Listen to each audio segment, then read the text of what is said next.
आम जनता समय पर जवाब जरूर देती है। लगातार ये आवाज उठाया जा रहा है, जो राम को लाए हैं उनको हम लाएंगे, और माहौल भी देखने को वही मिल रहा है। लेकिन आप लोग कैसे हरा पाएंगे संजय जायसवाल को? साथी, जहाँ तक हराने की बात है, देश स्तर पर आज की समस्या है, महंगाई है, बेरोजगारी है, भ्रष्टाचार की व्यवस्था है। ऐसी परिस्थिति में रक्सौल से लेकर के और ऑल ओवर हिंदुस्तान में आम जनता उब चुकी है मोदी सरकार से। आज आम जनता का आवाज है कि मोदी हटाओ, लोकतंत्र बचाओ, भाजपा हराओ, देश बचाओ।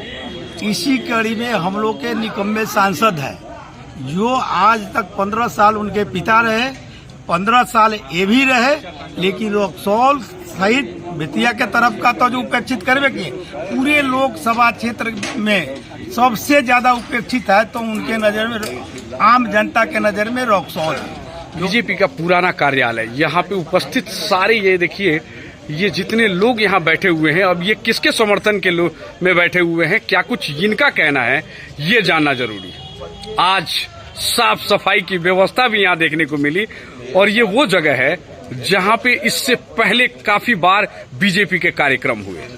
पुराना ऑफिस अब ये कहा जा सकता है, क्योंकि ये पुराना ऑफिस रह गया है मात्र। ये रमेश सिंह जी हैं, आप आज नहीं दिखाई दिए हैं वहाँ पे?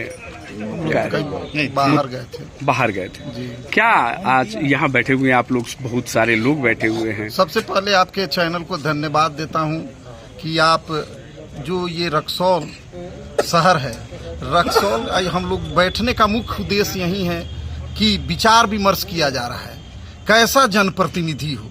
विगत 15 सालों से जो यहाँ के माननीय सांसद डॉक्टर संजय जायसवाल जी हैं, विद्वान जरूर हैं, इसमें कहीं अतिशयोक्ति नहीं है कि उनके जैसा विद्वान कोई नहीं, लेकिन जो व्यवस्था बनी हुई है उस व्यवस्था पर आज हम लोग चिंतन और मनन कर रहे हैं कि आखिर किस परिस्थिति में किसको वोट किया जाए। राम के नाम पर लगातार जो ठगने की काम चल रहा है, उसको हम लोग ब्रेक लगाने के लिए, यानी रोकने के लिए, जो विगत 15 सालों से रक्सौल की दुर्दशा है उस पर चिंतन और मनन किया जा रहा है। उदाहरण स्वरूप आप देखिए, जो ओवर ब्रिज बना हुआ है, रेल रोड ओवर ब्रिज, शायद बिहार तो नहीं पूरे देश में वैसा ओवर ब्रिज नहीं होगा। जो ओवर ब्रिज बना है कोई फायदा नहीं है।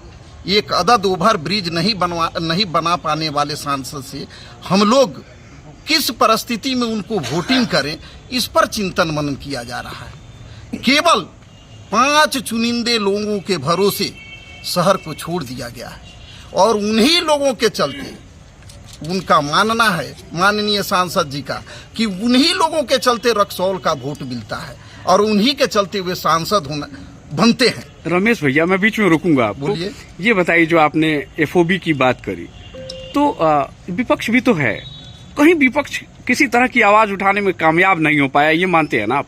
बिल्कुल सही बात है, विपक्ष समय पर आवाज नहीं उठाया, लेकिन तो आज समय आया है जवाब देने का, और निश्चित तौर पर उनको जवाब मिलेगा।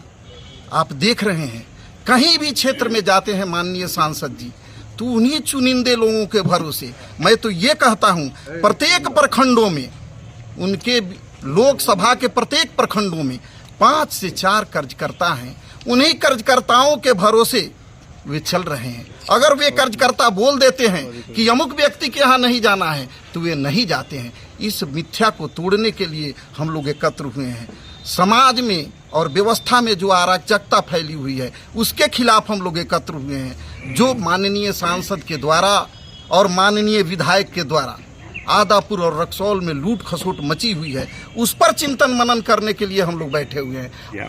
मेरा नाम अशोक मधुकर, और इसी रक्सौल नगर के रहने वाले हुए, और पूर्व में रक्सौल नगर परिषद से सभापति के उम्मीदवार के रूप में भी रहे। अभी थोड़ी देर पहले रमेश भैया ने जो बताया कि एक तो आप देखिए कि विपक्ष मजबूत नहीं है इस क्षेत्र में, इसी वजह से यहाँ बहुत सारे नुकसान हो रहे हैं। दूसरा, उनका और भी सारे बातचीत कह रहे थे, बातचीत के क्रम में उन्होंने ये कहा कि प्रखंड में बीजेपी के सिर्फ 4 या 5 कार्यकर्ता दिखाई देते हैं।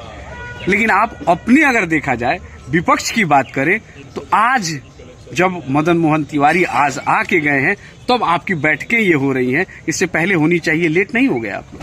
हाँ, लेट तो हो गए, लेकिन उसी के जवाब देने के लिए हम लोग यहाँ बैठे हुए हैं और वोटिंग के माध्यम से इनको हराकर भेजना है, चूंकि परिवारवाद को भी खत्म करना है।